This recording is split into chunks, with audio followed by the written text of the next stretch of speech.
រឿ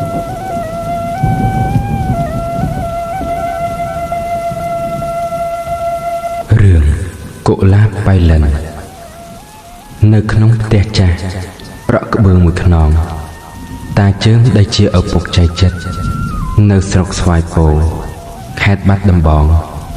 ជាត្រកូលសិរីពងកំពុងតែដេកស្ដុកស្ដឹងនៅលើគ្រែទោះបីជាលោកគ្រូពេទ្យស្អាតខំប្រឹងព្យាបាលយ៉ាងណាក៏ពុំអាចជាសះស្បើយបានឡើយមុននឹងស្លាប់ទៅគាត់បានផ្ដែផ្ដាំចៅចិត្តនៅគាថាមួយបទថាអត្តាហេអត្តណោនាថោក្រោយពីឪពុកស្លាប់ទៅលោកគ្រូពេទ្យស្អាតក៏បានណែនាំចៅចិត្តទៅធ្វើជាកម្មករនៅបៃលិននៅផ្ទះលោកហួងរតនសម្បត្តិដែលជាឪពុកមារបស់លោកបានសម្បត្តិពីគ្រូពេទ្យស្អាតហើយចៅចិត្តក៏ធ្វើដំណើរទៅបៃលិនហើយក៏បានលោកលួងរតនសម្បត្តិទទួលឲ្យនៅជាមួយធ្វើជាកម្មករត្បូងតាំងពីនោះមកចៅចិត្តខិតខំធ្វើការជាកម្មករជាតិត្បូងឥតមានខ្ជិលច្រអូសឡើយជាហេតុបណ្ដាឲ្យលោកលួងរតនសម្បត្តិពេញចិត្តជាខ្លាំងចំណែកពួកកម្មករដទៃទៀតក៏មានការពេញចិត្តស្រឡាញ់រាប់អានចៅចិត្តគ្រប់គ្នាយប់មួយចៅចិត្តច្រៀងបទយុវាភិរមនៅក្នុងខ្ទមរបស់ខ្លួនសំឡេងចម្រៀងធ្វើឲ្យខុននារីដែលបានចុះមកកំសាន្តក្នុងសួនលើទ្រាំពិរោះមិនបានក៏បណ្ដាលឲ្យចូលទៅក្នុងលំនៅតូចរបស់ចៅចិត្តខុននារីនិងចៅចិត្តសន្ទនាគ្នាជាពាក្យផ្ដោះផ្ដោងផ្សេងហើយគេក៏ចេញទៅទីវាលសួនច្បារសំណេះសំណាលរាក់ទាក់ទៅតាមមនោគតិរបស់គេរៀងខ្លួនលុះស្អែកឡើងពេលព្រឹកវេលាដែលចៅចិត្តទៅជីកត្បូងគេមានភ័ព្វបានជួបរវៃឡានម្ចាស់របស់គេដែលបំរុងទៅស្រុកសង្កែទទួលលោកបាឡាត់ស្រុកតាសុនអ្នកបើករថយន្តការបើឃើញចៅចិត្តចេះបើកឡានគាត់ក៏សុំច្បាប់មួយពេលព្រោះជាប់ធុរៈលោករតនសម្បត្តិក៏ព្រមឲ្យចៅចិត្តជំនួសតាសុនក្នុងការស្នាក់ជូនដំណើរចៅវាយទៅដល់ស្រុកសង្កែវចៅចិត្តបានកាន់កន្ត្រកដើរតាមក្រោយខុននារីទៅផ្សារទិញអីវ៉ាន់សពគ្រប់អស់ហើយខុននារីនិងចៅចិត្តក៏ត្រឡប់មកទទួលរតនសម្បត្តិនិងលោកបាឡាត់ស្រុកវិលទៅខេត្តបៃលិនវិញតែអកុសលមកដល់ពាក់កណ្ដាលផ្លូវ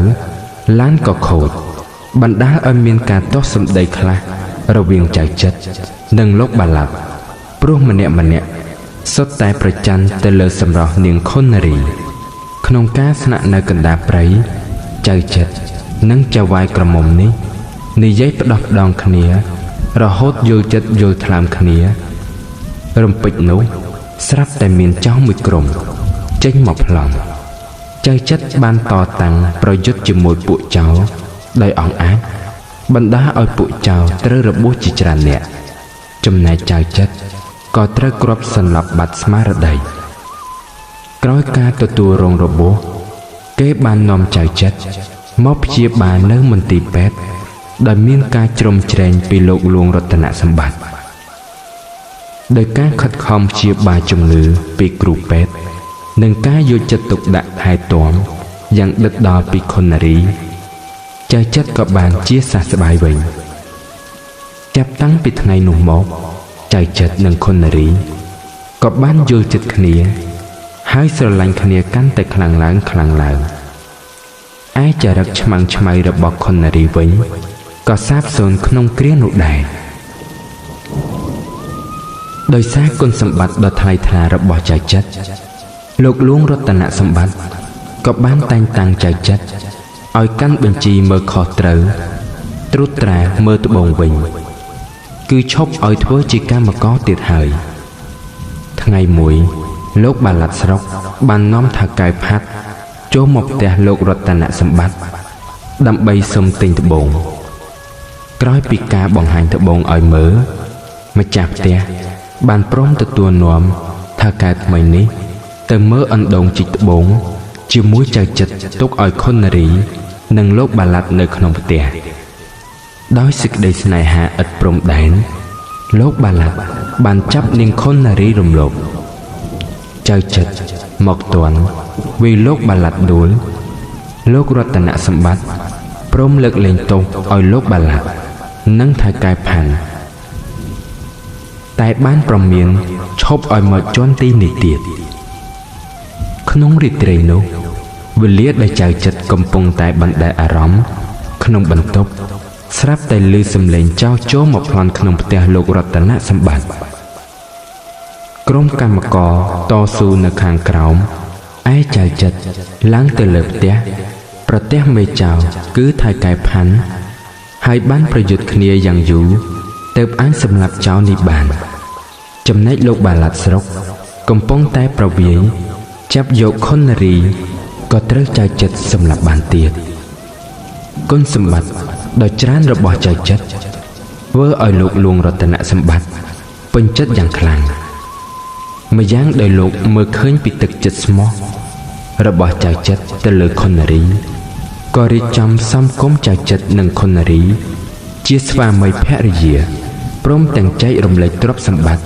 ឲ្យទៅអ្នកទាំងពីរយ៉ាងសុខសាន្តគូជីវិតថ្មីនេះសប្បាយចិត្តរីករាយយ៉ាងខ្លាំងហើយគេរស់នៅជាមួយគ្នាដោយសុខសាន្តកានជាកូនពូជជាចៅតរៀងទៅ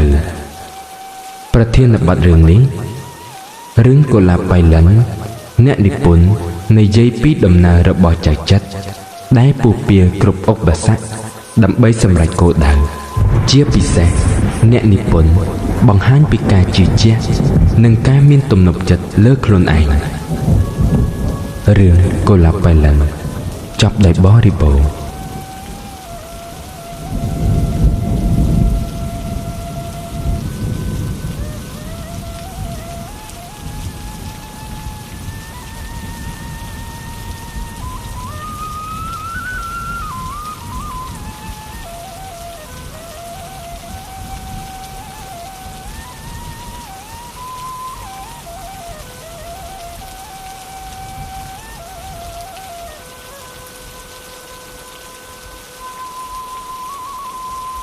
រឿង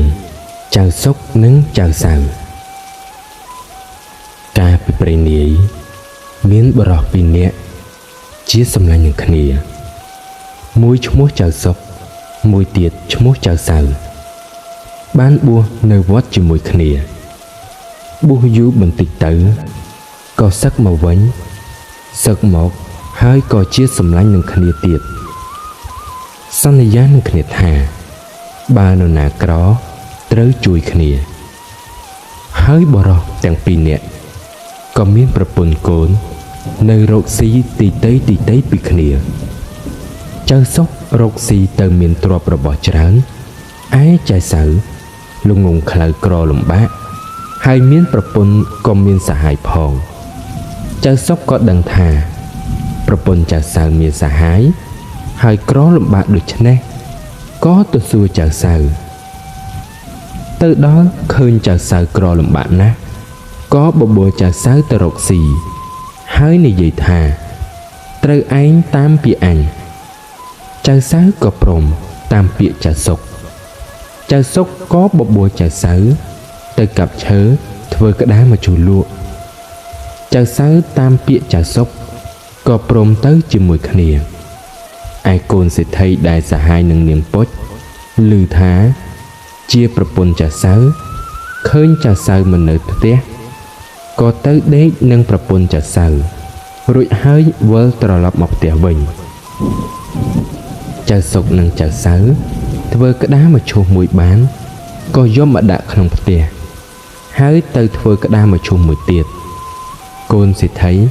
ក៏ទៅដេកនឹងនាងពុជទៀតដល់ពាក់កណ្ដាលអាត្រៀតចៅសុកនិងចៅសៅមកផ្ទះវិញចៅសុកខំដើរប្រញាប់មកមុន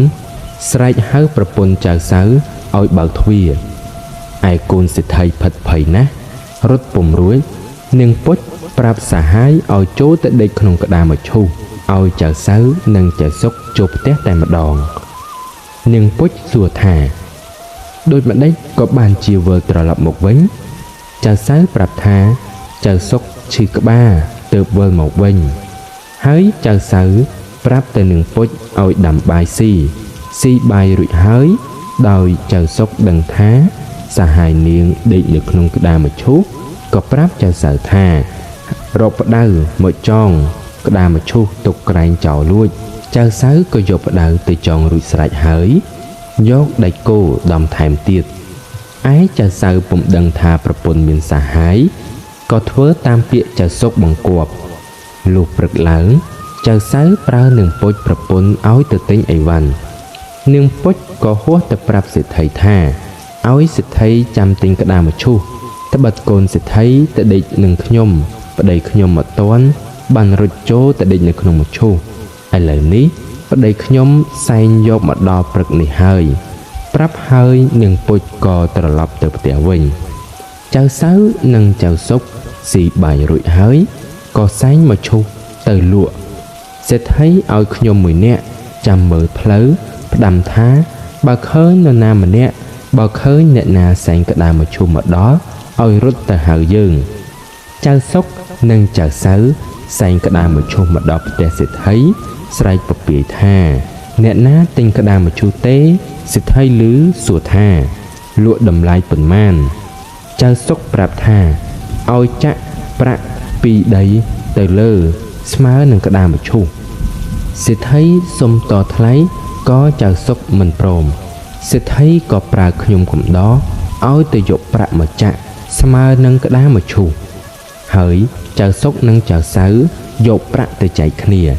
សេដ្ឋីក៏មកឈូសយកកូនចេញក្រោយមកចៅសៅយកនាងពុជជាប្រពន្ធដូចដែរវិញអស់ទុកមិនអោយល្អាងចាប់ត្រីបានមិនអោយល្អក់ទឹករឿងចៅសៅនិងចៅសុកចាប់ដោយបរិបូររឿងបរោះ4នាក់កែពីព្រៃនាយមានបរោះឆោត4នាក់ព្រមព្រៀងគ្នាដើររៀនក្តីលុះដើរបន្តិចទៅចាប់បានអណ្ដើក5បរោះទាំង4នាក់នោះក៏យកអណ្ដើកនោះមកចែកគ្នាដល់ចែកទៅចែកមកនៅសល់អណ្ដើក1មនុស្សទាំងអស់នោះមិនសុខចិត្តតែរៀងខ្លួនក៏ចែកគ្នាម្ដងទៀតចែកទៅចែកមកសោះអណ្ដើក1ដដែលមិនដឹងគិតធ្វើដូចម្ដេចបរោះ4នាក់នោះទាស់កំណត់ក៏អង្គុយមើលមុខគ្នាធ្វើភ្នែកលេខឡក់ក្នុងវេលានោះបរោះម្នាក់ទៀតដើរទៅកាន់ទីនោះប្រទះនឹងបរោះ4នាក់នោះក៏ឈរមើលគេចែកអណ្ដើកគ្នាហើយបរោះម្នាក់នោះឃើញឆោតដូច្នេះក៏សោចហើយនិយាយនឹងបរោះទាំង4នាក់នោះថាមើលទៅអ្នកដូចជាមិនសូវប្រសពសោះបរោះទាំង4នាក់នោះគ្រាន់តែឮសម្ដីប៉ុណ្ណេះក៏និយាយថាអោលោកបើលោកចេះអាណិតមកចែកឲ្យយើងបន្តិចមកបរោះម្នាក់នោះឮដូច្នេះក៏ដើរចូលអង្គុយចិត្តចាប់អណ្ដើកទាំង5នោះមកហើយរើសមើលឃើញអណ្ដើកណាធំជាងគេយកមកទ្រាប់អង្គុយនៅសល់អណ្ដើក4ចែកឲ្យបរោះទាំង4នាក់ម្នាក់មួយបរោះទាំង4នាក់ក៏សុខចិត្តរៀងខ្លួនហើយទាំងអស់គ្នាសួរគេនោះថាអ្នកមើលទៅដូចជាប្រហែលជាចេះក្តីបរោះនោះឆ្លើយថាខ្ញុំចេះបរោះទាំង4នាក់ក៏តបទៅវិញថាអោបើចេះក្តីសូមមេត្តាប្រាប់យើងផង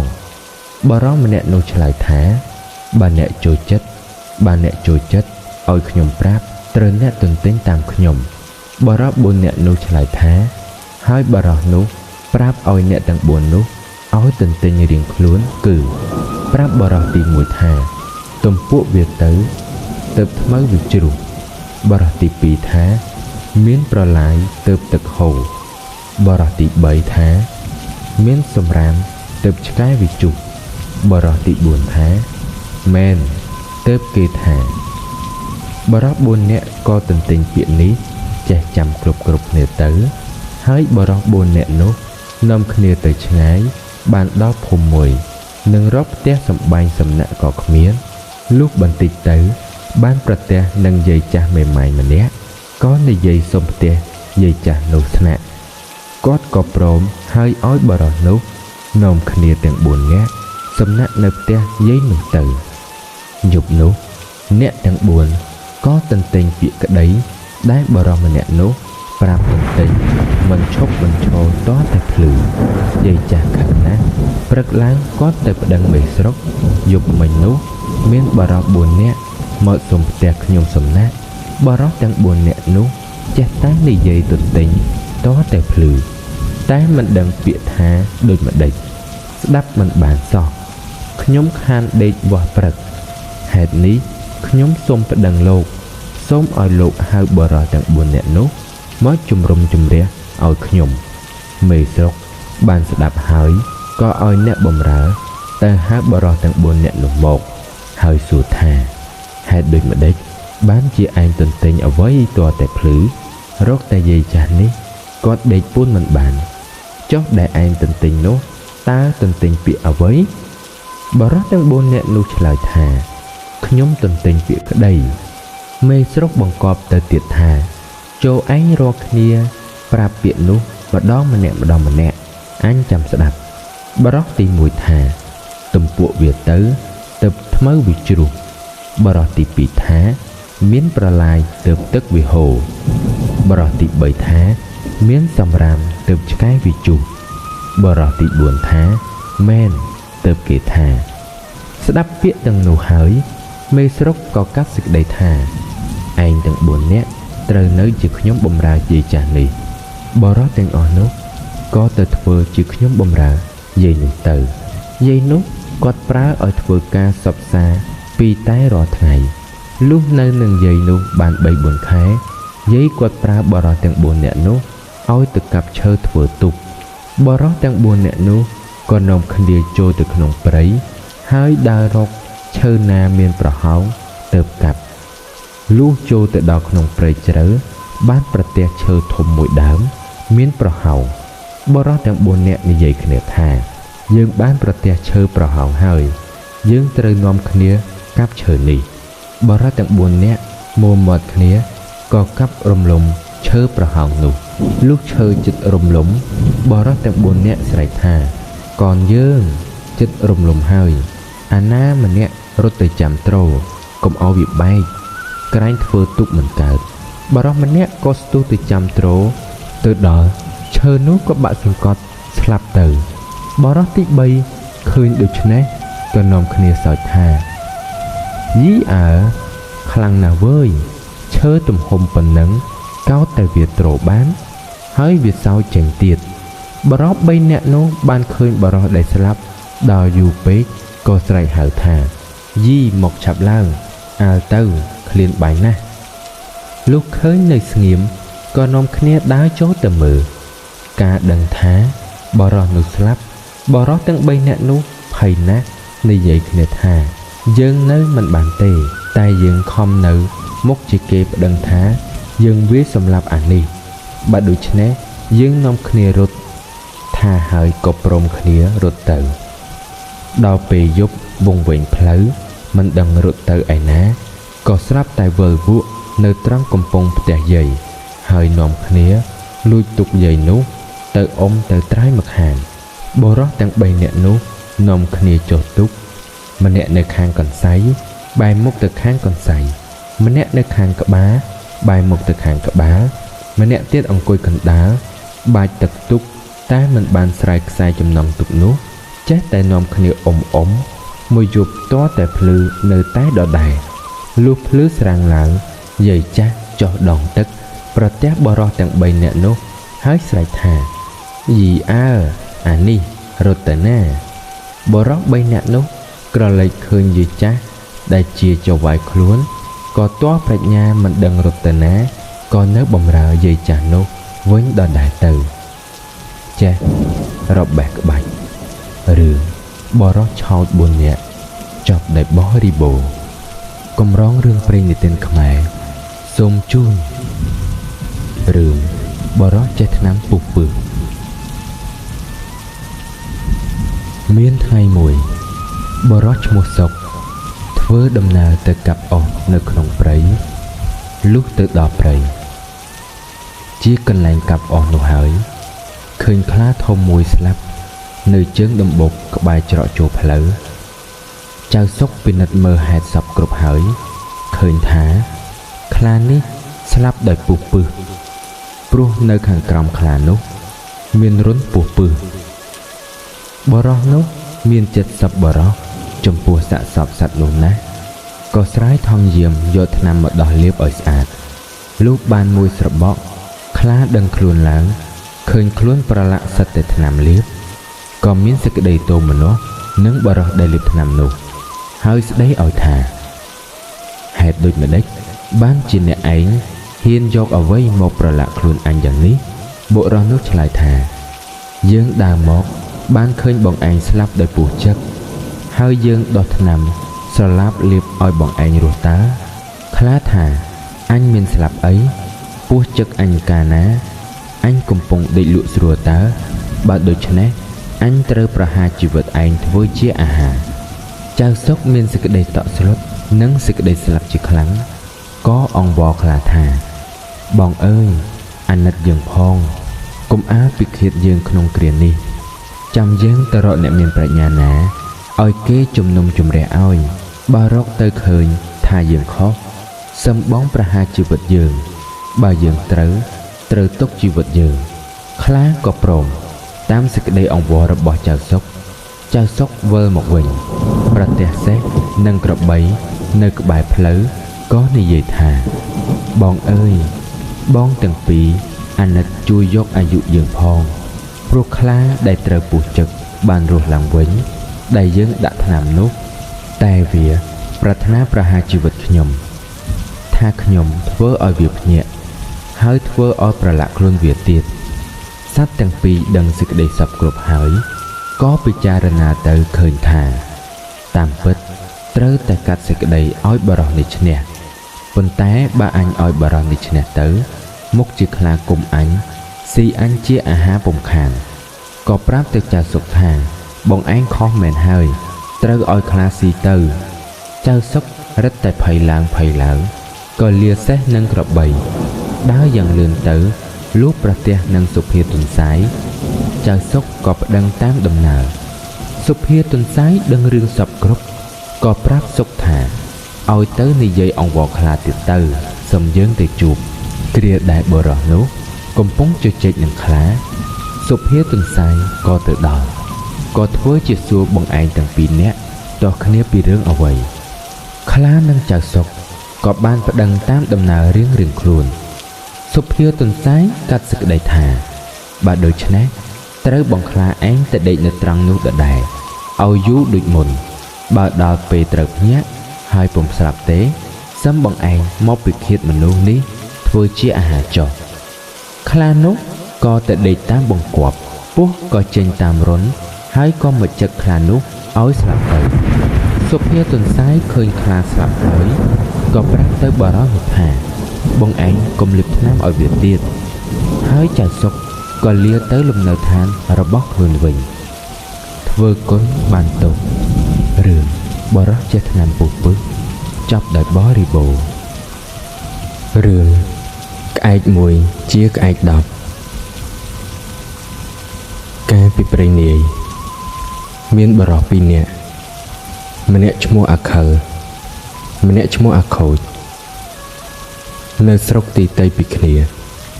គំនិតដោយខ្លួនអាខូចជូអាចដាក់ពេញពាងមួយហើយយកអាចបិទភ្ជិបយ៉ាងល្អមិនឲ្យមានក្លិនចេញក្រៅបានអាខិលធ្វើកំបិតមួយមានផ្លែប៉ិនចង្កឹះអកកំបោរដងប៉ិនកដៃស្រោមធំវែងប្រហែល1លូតអាខិលស្ពីកំបិតនោះដើរទៅលក់ឯអាខូចក៏ពោះពីងអាចនោះដើរទៅលក់ដែរអាខិលទៅពីនេះអាខូចមកពីនោះជួបគ្នាកណ្ដាលផ្លូវអាខូចពពាយនិយាយថាអ្នកអើយទិញផ្អកយកទៅពិសាផ្អកចាវយ៉ាងល្អស្ងោរក៏បានចំហុយក៏បានឆ្ ឆ្ងាញ់របស់ខ្ញុំណាស់អាខិលឆ្លើយថាតើតែលក់ដាវខ្ញុំមិនដាច់គ្មានលុយទិញបើដូរជាដាវនេះព្រមដូរឬទេអាខូចឃើញដាវនោះវែងក៏ឆ្លើយថាដូរក៏ដូរអាខិលប្រគល់ឲ្យអាខូចហើយអួតថាដាវខ្ញុំនេះមុតបំផុតមេដែករបស់ខ្ញុំផងបើត្រូវការសុំហូតមកកាប់តែម្ដងអ្នកឯងកុំប្រញាប់ហូតមើលបើហូតព្រើសុទ្ធទៅវិញមិនចុះទេដាវខ្ញុំពូកែខ្ញុំស្ដាយរបស់ខ្ញុំណាស់បើគុំតែខែនេះក្រមហូបពេកគុំអីខ្ញុំមិនដូរទេអាខូចក៏ប្រគល់ពាងអាចឲ្យទៅអាខិលហើយហាមថាផ្អកខ្ញុំនឹងក៏ដែរដល់ពេលស៊ីសឹមបើកយកមកចំហុយគុំអាបើកមើលក្រែងវាស្អុយរុយពងក្រែងវាធំក្លិនស៊ីមិនទាន់អស់វាទៅជាខានឆ្ងាញ់នឹកឃើញជាដូនជាតាបានតែខ្វាស៊ីទៅអាទាំងពីរបែកគ្នាទៅដល់ផ្ទះរៀងខ្លួនដាំបាយទៅអញបានផ្អកប្រពន្ធថាបានផ្អកមកពីណាឯងអាខិលថាដូរដាវគេថាផ្អកចៅគេឆ្ងាញ់ពិសាណាស់ប្រពន្ធក៏អរពេញចិត្តនឹកថាប្តីខ្ញុំធ្វើកំបិតដូរផ្អកស្ទុះផ្លែតទៅលាងចានដួសបាយហើយកាន់កំបិតយ៉ាងសម្រិលក៏គិតទៅនឹងពាងផ្អកយកកំបិតក៏អាចនោះបើកឡើងហើយលុកខ្វាក់បានមួយក្តាប់ចាប់ដាក់ចានសល់នៅក្នុងដៃប៉ុន្មានក៏លិតភ្លក់មើលងើយមុខឡើងថាយីផ្អកចៅអីក៏ស្អុយដូចអាចគ្មានឆ្អឹងនឹងសាច់ក៏ខ្វិកក៏ខ្វាក់ផុសផុយយ៉ាងហ្នឹងតើផ្អកត្រីអីប្តីថាក្រែងត្រីពោប្រពន្ធក៏លូកគោរាវរកក្បាលលូកបានពាក់កណ្ដាលក្អួតចង្អោរដឹងថាជាអាចមិនមែនជាផ្អកមកបន្ទោសទៅម្ចាស់ដើមឆ្អើមលេបបាយមិនរួចនិយាយពីអាខូចត្រេកអរណាស់ដើរទៅផ្ទះអួតប្រាប់ប្រពន្ធថាឯងអើយអាចអញមួយពាងដូរបានដើរមួយទទួលខឹងនឹងឆ្កែវានោមច្រាស់សក្រីកន្ត្រាក់ដាវលោតទៅដល់ដីបំរុងនឹងកាប់សម្រាប់ឆ្កែក៏ចាប់ដងដាវហូតខ្វិចឃើញផ្លែដាវនោះកំពុចកិច្ចឡើងទៅលើផ្ទះបង្ហាញប្រពន្ធមើលហើយសើចទាំងពីរនាក់សើចហើយប្រពន្ធប្រាប់ថាប្រាជ្ញាអានោះស្មើនឹងអញទៅបបួលវាធ្វើសម្លាញ់ក្រនរស៊ីបានពីរនាក់នឹងបានមាសប្រាក់ដោយងាយលុះទៅប្រទះនឹងអាខិលដើរមកពីនាយសើចពព្រាយនិយាយសួរថាឯងទៅណាអាខិលឆ្លើយថាអញមកសុំឯងធ្វើជាសម្លាញ់អាទីមួយក៏ថាអញសុំឯងធ្វើខ្លាយដែរហើយក៏សុកចិត្តដើរពីនាក់ទៅដល់ផ្ទះមហាសេដ្ឋីម្នាក់ចាស់ជរាឈឺចិត្តស្លាប់គេដាក់ក្នុងមឈូសបំរុងនឹងបូជាថ្ងៃស្អែកចំណែកកូនចៅនិងប្រពន្ធយំសោកគ្រប់គ្នា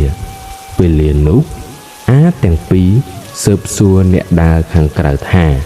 អ្នកណាស្លាប់បានជាយំគេប្រាប់ថាមហាសេដ្ឋីស្លាប់អាទាំងពីរអ្នកគិតថាឯងត្រូវខ្លែងសម្បត្តិមួយច្បាប់ទៅប្រាប់ថាសម្បត្តិសេដ្ឋីឲ្យមកយកទ្រព្យសម្បត្តិអញបន្លំលោកចូលដេកក្នុងមឈូសអំពីលើខ្មោចសេដ្ឋីស្ដីតបនឹងឯងហើយក៏បំឡំដេកដូចគំនិតអ្នកនៅចិត្តមិនបានឃើញមិនបានដឹងត្បិតភ្នែកសម្លឹងប្រឹងឆ្ងោកមើលក្រាំងសូត្រព្រះធម៌កូនចៅតូចធំរវល់តែយំសោកឯអាខូចដើរទៅរកក្រដាស់បានធ្វើសម្បត្តិខ្លែងកាន់ដើរទៅសម្ដែងសូត្រឲ្យគេស្ដាប់សម្បត្តិអំពីមហាសេដ្ឋីប្រាប់ថាចៅខូចកំសត់តាំងពីតូចជាកូនធម៌ឥឡូវអាពុកជរាកូនអើយចូលទៅយកទ្រព្យទុកចាយឲ្យសប្បាយចិត្តចុះកូនចៅប្រុសស្រី គេមិនសុខចិត្តត្បិតព្រោះគ្មានត្រាហត្ថលេខាសិទ្ធិអាខូចឆ្លើយថាខ្ញុំសូមសន្យានឹងអស់កូនចៅអញ្ជើញទៅហៅទៅសួរលោកចុះបើលោកស្ដីនោះខ្ញុំត្រង់ពិតបើលោកនៅស្ងៀមខ្ញុំខ្លែងបញ្ឆោតទេកូនសិទ្ធិចូលទៅភ្លាមទៅស្រែកហៅលោកឪពុកអាខិលឆ្លើយថាកូនសួរថាឪពុកបានឲ្យសម្បត្តិទៅកូនធွာមកយករបស់មែនឬអាខិលឆ្លើយថាកូនអញឈ្មោះខូចវាមកហើយឬកូនឆ្លើយថាទៀនប្រុសមកហើយអាខិលថាមើលយករទេះមួយធំក្របីមួយនឹមនិងរទេះនោះហើយយកមាសប្រាក់កែកងសំពត់អាវផ្ទប់ក្នុងរទេះឲ្យល្មមក្របីនោះអស់រួចបានប៉ុន្មានឲ្យវាទៅចុះកូនចៅប្រុសស្រីចាញ់ល្បិចកលអាខូចនិងអាខិលក៏ខឹងខ្មោចសេដ្ឋីស្លាប់ហើយចេះស្ដីហៅពេញជាអស្ចារ្យឥឡូវនឹងបើកក្តារមកឈូសមើលឲ្យច្បាស់ចាស់ហាមប្រាប់ថាមើលមុខខ្មោចមិនបានខ្លាចដេកយប់ទៅមើលមមាយម្លេះហើយក៏ជឿជាក់យកមាសប្រាក់សំពត់អាវនិងកន្ទោលពុកខ្នើយហើយថែមទុកថាសចានល្អអំបិលប្រហុក4ក្រឡអង្ករ5ការុងដាក់ទៅឲ្យអាខូចនិងអាខិលបង្វិលរទេះយ៉ាងធំយំទឹកភ្នែកឲ្យដឹងខឹងដោយបញ្ចុះទាំងស្រីទាំងប្រុសហើយក៏ដឹកក្របីមួយនឹមទឹមរទេះប្រគល់ទៅឲ្យអាខូចនេះអានេះត្រេកអរឡើងបរទេះចេញទៅអ្នកទាំងអស់ដែលនៅចេះតែជ្រួលមិនស្រួលព្រោះត្បិតខឹងនឹងស្ដាយអាខិលលួចទៅមើលនាយឯងលបចេញព្រិចរត់ទៅតាមបន្តិចក៏ទាន់រទេះហើយនិយាយគ្នាថាយើងបានទ្រព្យរបស់តតែឃ្លានបាយបើឈប់ដាំបាយនៅរៀងឯងក្រែងមិនស្ងាត់ខ្លាចចោលមកតាមស្ទាក់យកទ្រព្យរទេះបើដូច្នេះឯងឈប់ចាំអញទៅសុំបាយគេស៊ីខ្លះយកខ្លះមកឲ្យឯងអាមួយព្រមហើយអាមួយដើរទៅរកថ្នាំតាមផ្លូវយកមកលាយនឹងបាយឲ្យពោលស្លាប់អន្តរាយនិងយកទ្រព្យរបស់ទាំងអស់ម្នាក់ឯងអាមួយទៅចាំរទេះធ្វើខ្នាយដាក់ស្ទាក់ផ្លូវបំរុងត្រូវឲ្យអានោះស្លាប់និងយកទ្រព្យតែម្នាក់ឯងវេលានោះអាមួយទៅសុំបាយគេស៊ីរួចហើយក៏សុំមួយចានផ្ញើសម្លាញ់គេមិនកំណាញ់ក៏រកស្លឹកចេកខ្ចប់ទាំងត្រីអាំងផងអានោះក៏លាគេដើរចេញទៅហើយយកថ្នាំមកប្រឡាក់នឹងបាយមកដល់ខាងឯងក៏ត្រូវនឹងខ្នាយនោះស្លាប់អាមួយនោះដើរប្រញាប់ចាប់បាយស៊ីទើបនឹងដាក់ថ្នាំអាសេរពឹសក៏ពលស្លាប់បន្តបន្ទាប់គ្នាទៅឯក្របីនោះក៏អស់រទេះចូលព្រៃរទេះរតោកទៅជ្រុលចូលក្នុងទឹកត្រពាំងប្រកាំងដាច់ខ្សែទៀមដេកត្រាំនឹងទឹកដល់វេលាព្រឹកមានបរិសម្នាក់ដើរទៅឃើញទ្រព្យរបស់ទាំងអស់នៅក្នុងព្រៃនឹកម្ដងភ័យនឹកម្ដងអទៅជារបស់ខ្លួនបើនឹងទៅមិនចេះលាក់នឹងយករបស់ទាំងអស់ជូនដល់រាជការផែនដីជាប្រយោជន៍ដើម្បីឲ្យតែសុខខ្លួនគិតហើយដើរដល់ផ្ទះក៏កុហកប្រពន្ធថាអញជួអាចមិញមានសត្វក្អែកមួយហើយចេញអំពីក្តិតតែឯងអាណិតបិទមាត់ឲ្យឆឹងកុំឲ្យនរណាគេដឹងមួយជាពីរតែចូលត្រចៀកគេបែកការអាក្រក់ណាស់កើតមានជំរុំជំរះសួរទៅសួរមកហើយគ្មានទាំងសាក់សីបានដឹងនឹងអាងក្រែងគេយកអញទៅឆាងឬយកទៅដាក់គុកប្រពន្ធមិនលាក់ទុកក៏ដើរប្រាប់គេថាមានក្អែកហើរចេញពីក្តិតប្តីអញតែឯងក៏មាត់មេមួយទៀតមិនអត់ទៅប្រាប់គេថែមទៀតថាក្អែក5ប្រាប់លើសមួយតមួយដល់រាប់ដល់ក្អែក10រឿងនោះក៏ជ្រាបទៅដល់ព្រះមហាក្សត្រទ្រង់ចាប់ប្រើរាជអាមាត្យ ឲ្យទៅស្រាវជ្រាវរកបរោះនោះភ្លាមបរោះនោះក៏ថ្វាយបង្គំគ័រស្ដេចទ្រង់ឆ្ងល់ត្រាស់សួរថាមែនឬមិនមែនបរោះក្រាបទូលថាទូលព្រះបង្គំជាខ្ញុំកុហកប្រពន្ធចង់ដឹងចិត្តព្រោះត្បិតឃើញទ្រព្យច្រើនបរោះនោះរៀបរាប់ក្រាបទូលខាងលើហើយក្រាបបង្គំលាទៅទឹមរទេះយកទ្រព្យមកថ្វាយស្ដេចទ្រង់ព្រះរាជទានឲ្យបរោះនោះពាក់កណ្ដាទៀតដាក់ឃ្លាំងធ្វើផ្ទះកុំដាក់ចណ្ដាលលុះខ្ញុំប្រើកុំឲ្យស៊ីបាយរឿងក្អែកមួយជាក្អែក10ចប់ដោយបរិបូរណ៍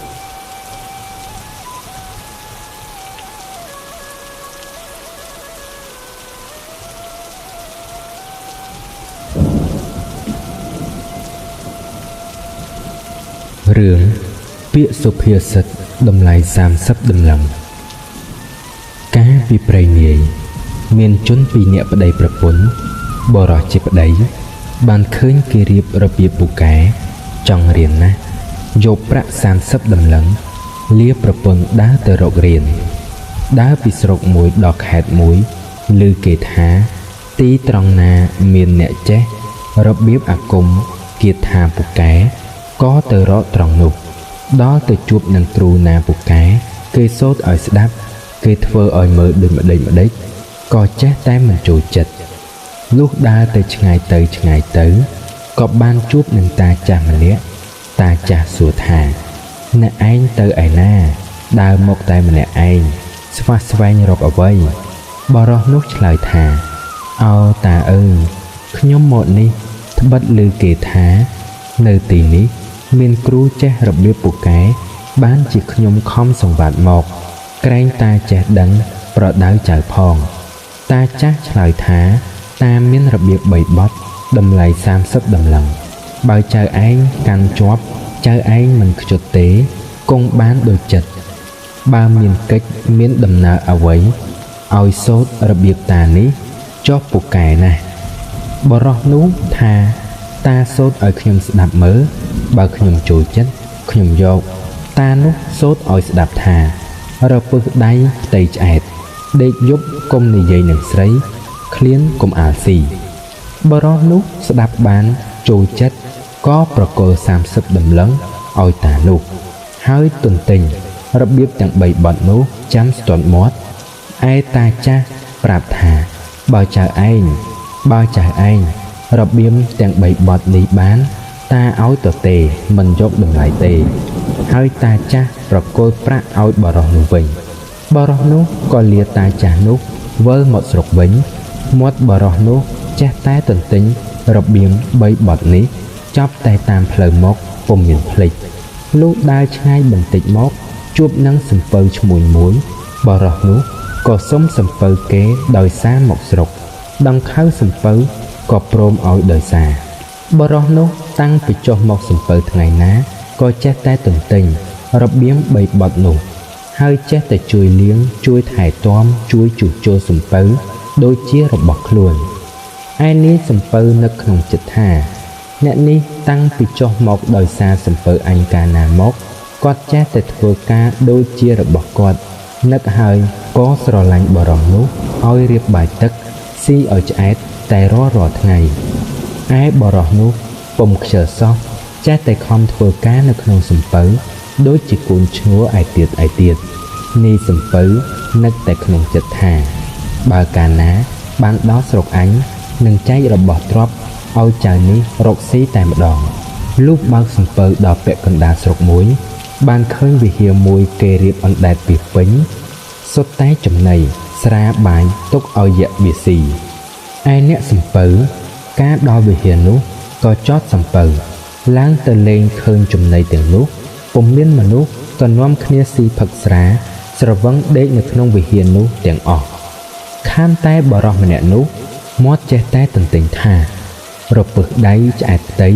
ដេកយប់កុំនិយាយនឹងស្រីឃ្លានកុំអានស៊ីដោយគិតថាចំណីទាំងអស់នេះហេតុអ្វីមួយហើយបានជាគេរៀបទុកនៅទីនេះឥឡូវអ្នកទាំងអស់គ្នានេះស៊ីគង់តែមានភ័យមិនខាន គិតដូច្នេះហើយពុំហ៊ានស៊ីឡើងទៅពួននៅលើថ្នាំវិហារដោយស្ងៀមស្ងាត់ចាំលបមើលលុះដល់ថ្ងៃត្រង់យៈមកដល់ហើយវាខឹងណាស់ថានរណាហ៊ានមកស៊ីចំណីអស់នេះយៈថាហើយក៏ប្រើដំបងមកវាយមនុស្សដែលដេកនោះស្លាប់ទាំងអស់ឯដំបងក៏វិលមករកខាងយៈវិញហើយយៈកាច់កអស់មនុស្សទាំងនោះស៊ីអស់ទៅរួចក្រឡេកមើលក្រឡេមក្រឡឹមបរោះឃើញយៈភ័យណាស់មាត់ចេះតែទន្ទិញរបៀមបីបត់ហើយគិតថាបើអញស្រែកក្រែងយៈឮវាឃើញអញហើយវានឹងស៊ីអញទៀតគិតហើយក៏លោតចុះពីលើថ្នាំស្រែកវះឡើងយៈភ័យណាស់រត់ចោលដំបងទៅបាត់បរោះនោះបានដំបងវាយឯងហើយក៏ដើរត្រឡប់មកស្រុកចោលសំពៅនៅកំពង់វិហារនោះឯងលុះដើរមកដល់ផ្ទះក្នុងវេលាយប់បរោះនោះយកដំបងទៅលាក់ក្រោមជណ្ដើរយកថ្មសង្កត់លើហើយឡើងទៅដេកលើផ្ទះប្រពន្ធសួរប្រាប់ប្រពន្ធថាចាំព្រឹកសឹមនិយាយប្រាប់ក្រោយពេលដែលប្តីទៅប្រពន្ធនៅផ្ទះវាមានសហាយវេលាយប់ដែលប្តីមកដល់ផ្ទះសហាយនោះវាមកស្ដាប់នៅក្រោមផ្ទះវាចង់ដឹងរឿងឆាប់វាឲ្យមេស្រីសហាយសួរថាដំណើរដូចម្ដេចក៏ចាំព្រឹកទើបនិយាយបានប្រពន្ធចេះតែអោនអង្អែទ្រាំពុំបានប្តីក៏និយាយប្រាប់ថាអញនិយាយនឹងឯងនេះខុសគ្រូហើយត្បិតគ្រូផ្ដាំថាដេកយប់កុំនិយាយនឹងស្រីឥឡូវនេះអញនិយាយខុសបណ្ដាំគ្រូហើយប្រពន្ធសួរថាអ្នកទៅបានរបស់អ្វីខ្លះប្តីថាបានតែរបៀង3បត់ហើយត្រឡប់មកវិញបានពាក់កណ្ដាលផ្លូវបានបំបងវាឯងទៀតប្រពន្ធសួរថាឯងនោះទុកនៅឯណាឥឡូវនេះខ្ញុំចង់ឃើញប្តីថាអញទុកក្រោមជណ្ដើរយកថ្មគ្របថាហើយក៏ដេកលក់ទៅសហាយលោកស្ដាប់ឮហើយក៏ទៅក្រោមជណ្ដើររើសយកដំបងនោះទៅបាត់ទៅលុះព្រឹកឡើងបរោះនោះរលឹកពីដេកចុះទៅរកដំបងពុំឃើញប្រាប់ប្រពន្ធថាអញប្រាប់មិនជឿមែនអញថាខុសគ្រូហើយឯងចេះតែលួងអញតតែអញប្រាប់ឥឡូវនេះមនុស្សឮវាលួចយកដំបងទៅបាត់ប្រពន្ធឮហើយក៏ដឹងថាសហាយលួចយកក៏មិនស្ដីដាំបាយឲ្យប្តីស៊ីរួចហើយបរោះនោះក៏យកខ្សែមកចងលើថ្មដែលគ្របនៅលើដំបងនោះនាំទៅប្តឹងមេស្រុកឲ្យជំរុំជម្រះរកចោលឲ្យមេស្រុកពុំដឹងជំរុំជម្រះដូចម្ដេចពីព្រោះថ្មមិនចេះស្ដីគេជេរថាអាកំព្រើនរណាដែលបានឃើញដំបងវាឯងគេគំរាមហើយគេដេញចេញទៅបរោះនោះចេះតែអូសថ្មទៅប្តឹងតាំងពីមេស្រុកដល់លោកយមរាជអ្នករាជការគ្រប់ក្រសួងចេះតែដេញចេញគេថាមនុស្សឈួតគេមិនឲ្យចូលបរោះនោះអូសថ្មទៅថ្វាយបង្គំស្ដេចទ្រង់សួរសពគ្រប់ហើយទ្រង់ព្រះបន្ទូលប្រាប់អស់មើលមន្ត្រីថាមែនបើគេថាមានប្រឡាយទឹកបានទឹកហូរមានសម្រាមបានឆ្កាយវាជុះអស់មើលមន្ត្រីកុំថាវាឈួតសេចក្តីនេះមែនហើយបានជាវាហ៊ានថា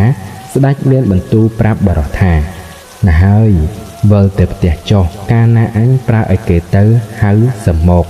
បរោះនោះទទួលព្រះបន្ទូលថាព្រះករុណាថ្លៃវិសេសហើយក្រាបថ្វាយបង្គំលាស្ដេចទៅវិញទៅក្រោយពេលបរោះនោះទៅស្ដេចទ្រង់ព្រះរាជបញ្ជា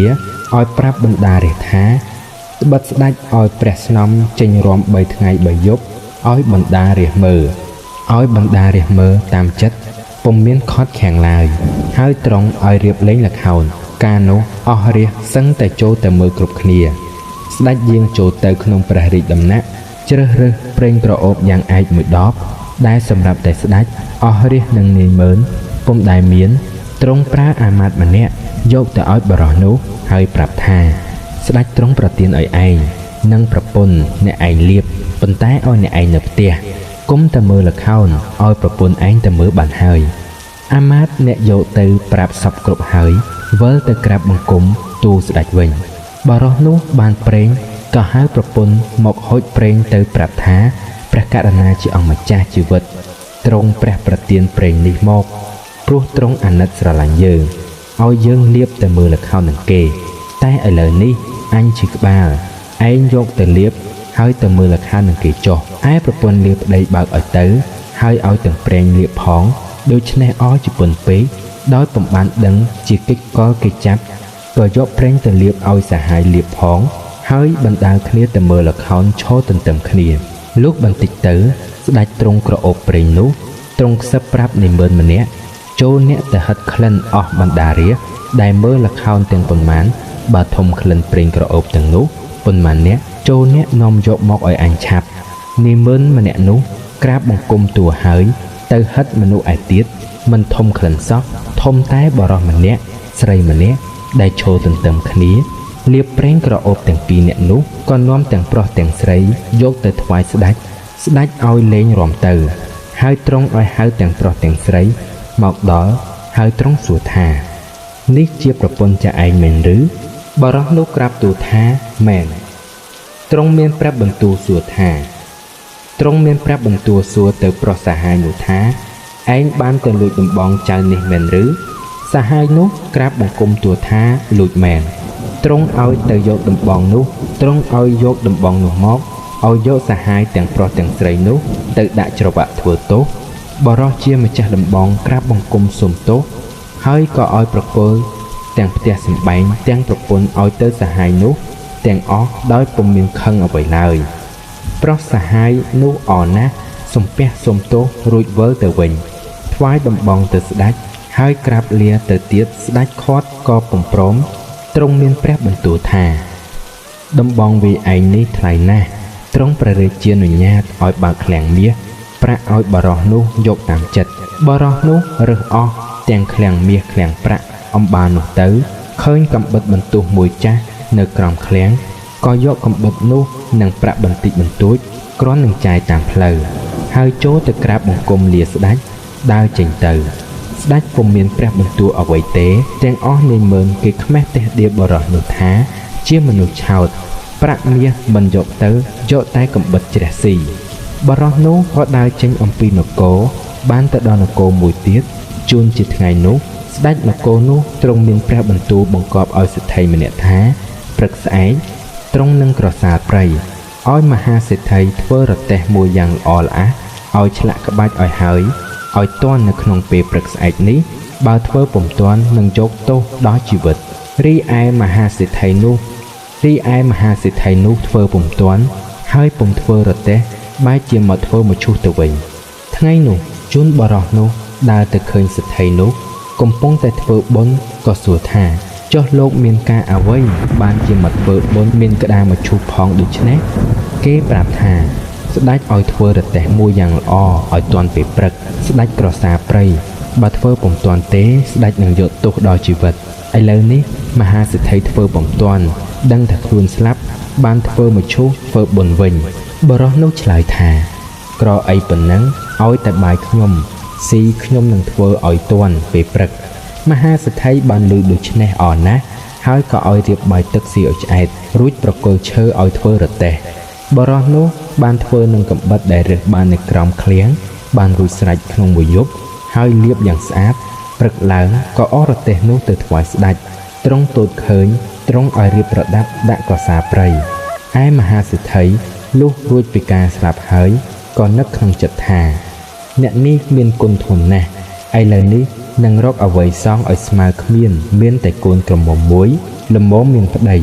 ដូច្នេះមានតែអញការឲ្យអ្នកនោះគិតហើយក៏ហៅមកការឲ្យលុះការរួចហើយក្នុងយប់នោះពេលផ្សំដំណេកបរោះនោះគិតលបងចិត្តប្រពន្ធហើយធ្វើជាផឹកស្រាស្រវឹងដេកទៅលុះយប់យូរបន្តិចក៏ធ្វើជាក្អួតប្រឡាក់ប្រពន្ធអស់កូនសេដ្ឋីឃើញកំអួតប្តីដូច្នេះក៏ស្រែកឡើងក្នុងយប់នោះថាលោកឪពុករកប្តីឲ្យខ្ញុំជាអ្នកប្រមឹកក្អួតប្រឡាក់ខ្ញុំអស់ខ្ញុំទ្រាំមិនបានទេមហាសេដ្ឋីលើកូនស្រែកដូច្នេះក៏ខាត់កូនថាកូនដេកទៅកុំនិយាយត្បិតប្តីកំពុងស្រវឹងហើយជាអ្នកមានគុណផងខាត់ដូចដេកក៏កូនស្រីមិនស្ដាប់ហើយវាចេះតែរអ៊ូថាបើឲ្យទៅឆ្កែឆ្មាទ្រាំបានឯមនុស្សប្រមឹកខ្ញុំទ្រាំមិនបានទេលុះព្រឹកឡើងបរោះនោះរំលឹកពីដេកក៏ចូលទៅរកសេដ្ឋីប្រគល់កូនឲ្យវិញប្រាប់ថាមិនព្រមយកទេហើយថាមិនបានពណ៌ដៃជើងឡើយ មហាសេដ្ឋីខាត់សុំទោសឲ្យកូនយ៉ាងណាក៏បរោះនោះមិនព្រមនៅពុំព្រមយកហើយលាមហាសេដ្ឋីនោះយកតែកំបិតដើរទៅទៀតលុះស្ដេចយាងមកព្រៃទ្រង់ឲ្យទៅរកជាងដែលធ្វើរទេះពុំឃើញទ្រង់ស្ដាយណាស់ទ្រង់ឲ្យអស់មើលមន្ត្រីសម្បត្តិរកគ្រប់ខេត្តក៏ពុំឃើញហើយទ្រង់ស្ងៀមទៅបរោះនោះលាសេដ្ឋីដើរទៅឆ្ងាយក៏បានទៅនគរមួយដទៃទៀតស្ដេចនគរនោះទ្រង់ឲ្យនាម៉ឺនម្នាក់ទៅដេកវេនចាំយាមនៅឯចុងព្រះរាជចាំយាមនៅឯព្រះរាជរោងរយប់ស្ដេចទ្រង់ចេញកាប់តែរយប់ចាប់តាំងពីថ្ងៃដែលទ្រង់បង្គាប់នោះស្លាប់អស់ជាច្រើននៅថ្ងៃដែលបរោះនោះទៅដល់ជូនត្រូវលើវេនចៃវាងទៅដេកថ្វាយស្ដេចកាប់ចៅវាងនោះក៏ធ្វើបុណ្យទាននៅក្នុងថ្ងៃនោះបរោះនោះទៅដល់សួរថាលោកមានការអ្វីបានជាធ្វើបុណ្យទានហើយហេតុដូចម្ដេចក៏បានជាកូនប្រពន្ធយំរកគ្នាដូច្នេះគេប្រាប់ថាលោកត្រូវទៅដេកវេនថ្វាយស្ដេចកាប់ក្នុងល្ងាចនេះបានជាលោកធ្វើបុណ្យមុនស្លាប់បរោះនោះថាឲ្យតែបាយខ្ញុំស៊ីចុះខ្ញុំដេកថ្វាយស្ដេចកាប់ជំនួសគេឮដូច្នេះក៏ជំរាបចៃវាងឲ្យហៅបរោះនោះទៅហើយឲ្យរៀបបាយស៊ីឲ្យឆ្អែតរួចហើយសួរថាបើអ្នកដេកវេនថ្វាយស្ដេចជួសខ្ញុំនឹងធ្វើបុណ្យឲ្យអ្នកបរោះក៏ទទួលទៅដេកជួសហើយសុំគ្រឿងប្រដាប់ដែលចៅវាងនោះពាក់យកមកពាក់លួចហើយលាយកំបិតបន្ទោះចូលទៅដេកនៅចុងព្រះរាជរោងចាំស្ដេចចេញកាប់លុះដល់ចុងព្រះរាជរោងបរោះនោះពុំដេកឡើយចាំមើលស្ដេចពេលយប់ជ្រៅស្ងាត់ស្ដេចបើកទ្វារចេញមកទ្រង់កាន់ព្រះខ័នយាងចូលមកកាប់បរោះនោះឃើញស្ដេចយាងចូលមកចិត្តក៏ស្ទុះទៅចាប់ស្ដេចនោះជាប់ហើយក៏ចាក់នឹងកំបិតនោះពីរបីដងហើយសួរថានរណាចូលមកទាំងយប់នោះស្ដេចទ្រង់ឲ្យអញចាំយាងក្នុងយប់នេះថាហើយក៏ចាក់បង្ខំទៀតស្ដេចទ្រង់មានព្រះបន្ទូលថាទេអញទេនរណាអញទេអញជាស្ដេចអីមកពេលនេះអញមិនដឹងទេ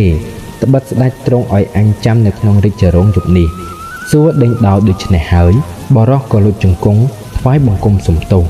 ស្ដេចត្រាស់សួរថាចៅនៅឯណាបរោះនោះថាខ្ញុំនៅផ្ទះចៅវាងស្ដេចទ្រង់ជ្រាបទ្រង់ញញឹមហើយទ្រង់ចូលទៅវិញលុះព្រឹកឡើងបរោះនោះចេញពីក្នុងវាំងលីកំបិតចេញពីក្នុងវាំងអ្នកផងឃើញហើយឆ្ងល់ថាបរោះនោះដេកវេនថ្វាយស្ដេចកាប់ម្ដេចក៏មិនស្លាប់ត្រឡប់មកវិញចៅវាងសួរបរោះនោះក៏ជម្រាបតាមដំណើរសពគ្រប់ហើយជម្រាបថែមទៀតថាស្ដេចសពថ្ងៃនេះមិនមែនជាកាចទេត្បិតទ្រង់ពិសោធន៍រកមនុស្សប្រាជ្ញាចេះដឹងក្នុងនគរដើម្បីរក្សាស្ដេចបានទ្រង់ចាត់មនុស្សឲ្យយាមតែអ្នកដែលទៅយាមនោះចេះតែដេកលក់ទើបស្ដេចទ្រង់កាប់ចោះបើសត្រូវចូលមកលុកលុយស្ដេចហើយយើងដេកលក់នោះតើនឹងទៅជាយ៉ាងណាបរោះនោះនិយាយរឿងប្រាប់សពគ្រប់ហើយភ្ញាក់ខ្លួនគ្រប់គ្នាចៅវាងនោះមានកូនក្រមុំមួយក៏ឲ្យធ្វើជាប្រពន្ធបរោះនោះទៅដែលគិតថាបរោះនេះមានគុណធ្ងន់ណាស់លុះព្រឹកឡើងស្ដេចទ្រង់ឲ្យហៅបរោះនោះមកទ្រង់ឲ្យធ្វើជានិមឺនធំរក្សាព្រះនគរបន្ទាប់ពីព្រះអង្គវេលាស្ដេចទ្រង់ព្រះជរាទៅទ្រង់ពុំមានព្រះរាជបុត្រសោយរាជស្នងមានតែព្រះរាជធីតាមួយអង្គក៏ទ្រង់ព្រះរាជទានព្រះរាជធីតានិងរាជសម្បត្តិឲ្យបរោះនោះសោយរាជជាស្ដេចទៅពាក្យពិតមិនចេះស្លាប់រឿងពាក្យសុភាសិតតម្លៃ30ដំឡឹងចប់ដោយបរិបូរណ៍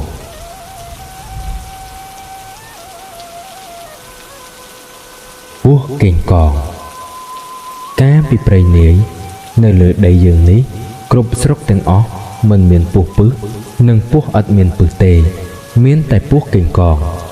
មានរឿងនិទានថាកាលពីដើមឡើយមានមនុស្សពីរនាក់ប្តីប្រពន្ធឈ្មោះនាងនី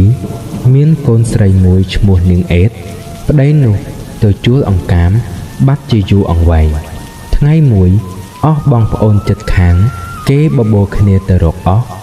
ឯនាងនីឮគេនិយាយថាបបោគ្នាក៏ទៅជាមួយនឹងគេ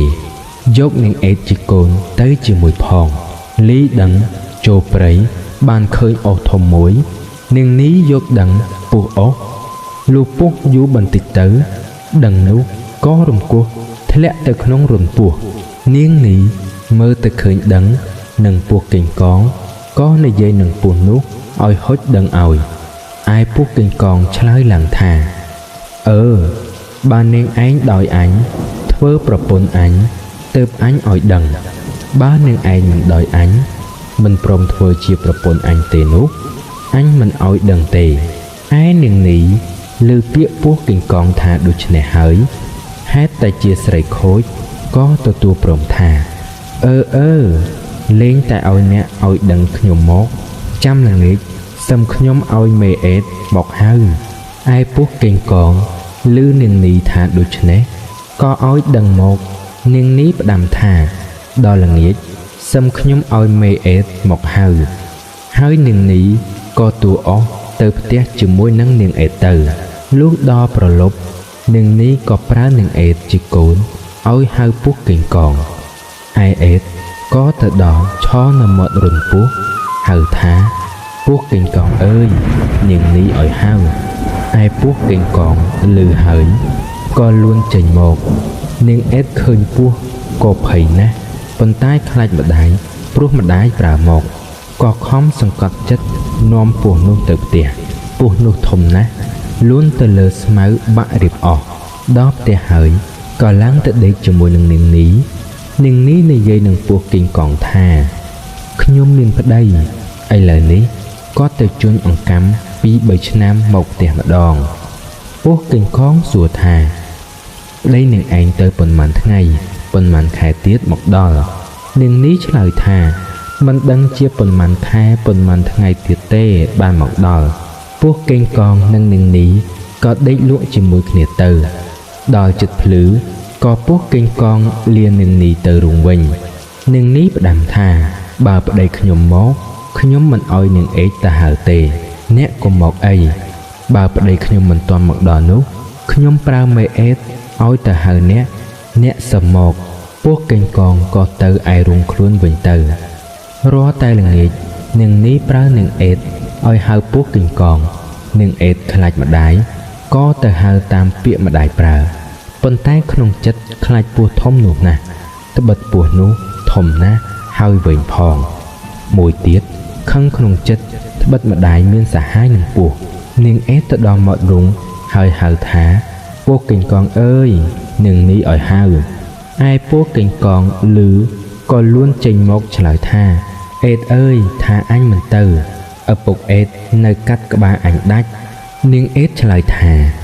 ឪពុកអញទៅជួនអង្កាំ 2-3 ឆ្នាំមិនទាន់មកដល់ទេពស់កេងកងឮនាងអេតប្រាប់ដូច្នេះហើយក៏លួនចេញអំពីរន្ធមកហើយចេះតែទៅមកសពថ្ងៃ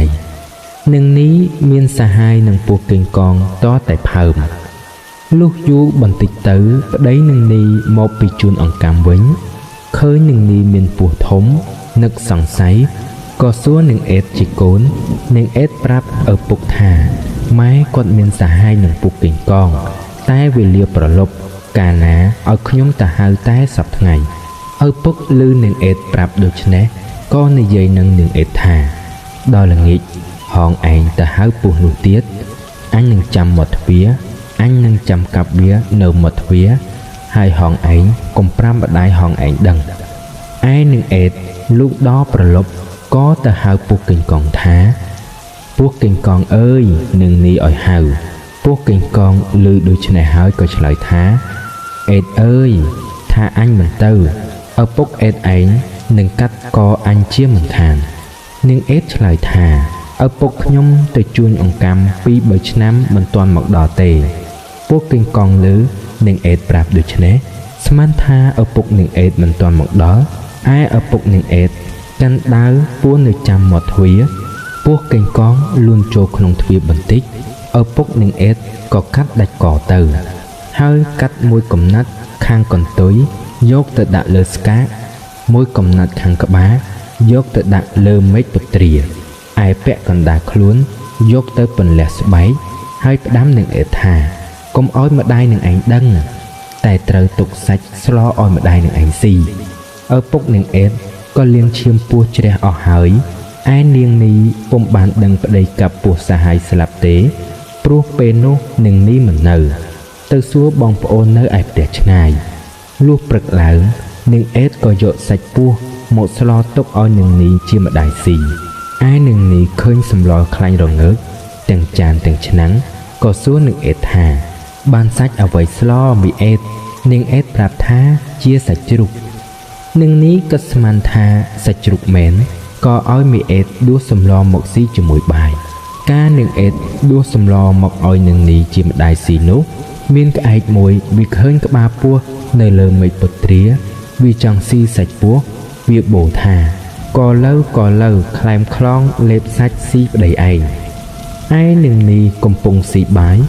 ឬក្អែកបូចដូច្នេះក៏មើលទៅលើមេឃពុត្រាឃើញក្បាលពស់កេងកងលើមេឃឈើហើយនឹងនេះនឹកអាណិតស្រក់ទឹកភ្នែកតែនាងពុំហ៊ានយំព្រោះខ្លាចប្តីដែលអង្គុយស៊ីបាយជាមួយគ្នាប្តីឃើញនឹងនេះស្រក់ទឹកភ្នែកក៏សួរថាហេតុដូចម្ដេចបានជាស្រក់ទឹកភ្នែកនឹងនេះឆ្លើយថាស៊ីបាយក្តៅសម្លក្តៅរលឹកកូនចៅរលងទឹកភ្នែកឯក្អែកនោះចេះតែបូចថាក៏លើខ្លែមខ្លងលេបសាច់ប្តីឯងក្បាលដាក់លើមេឃពុត្រា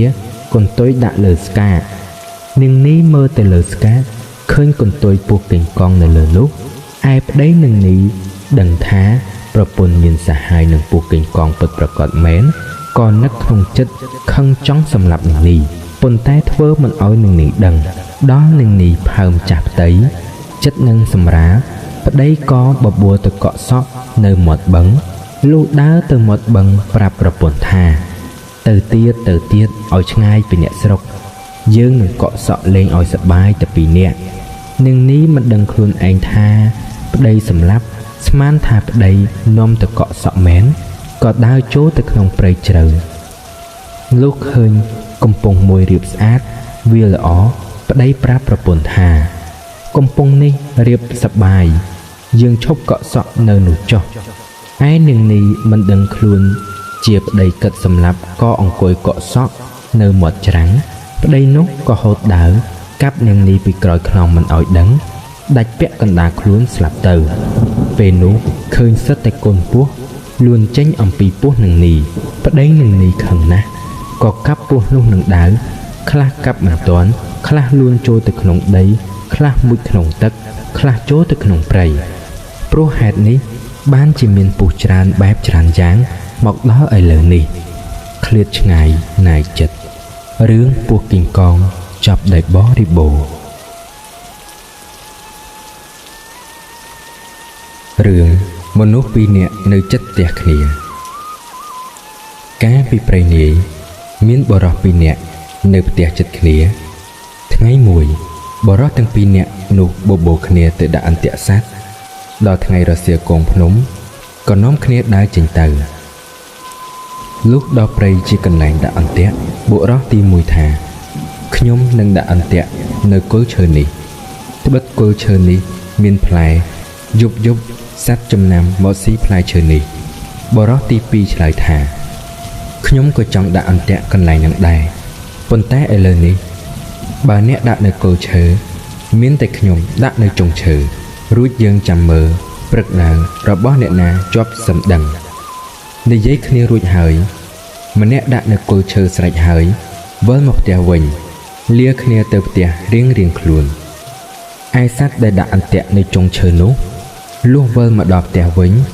យប់នោះគិតគ្នាពីអ្នកប្តីប្រពន្ធថាតាំងពីដូនតាមកមិនដែលឮថាអ្នកឯណាដាក់អន្ទាក់នៅលើចុងឈើ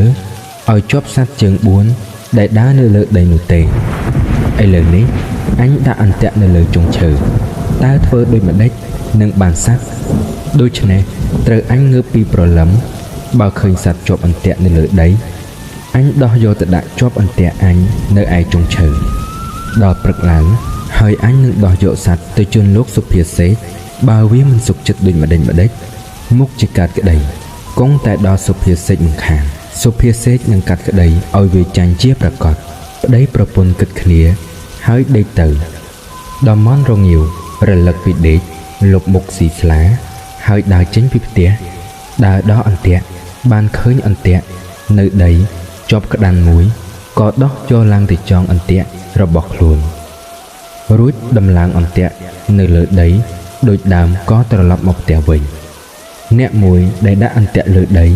មកស្រែកហៅឲ្យមើលអន្ទាក់ជាមួយឆ្លើយថាកុំរលះរលាំងថ្វីអន្ទាក់ខ្ញុំមិនសង្ឃឹមទេត្បិតនៅលើចុងឈើ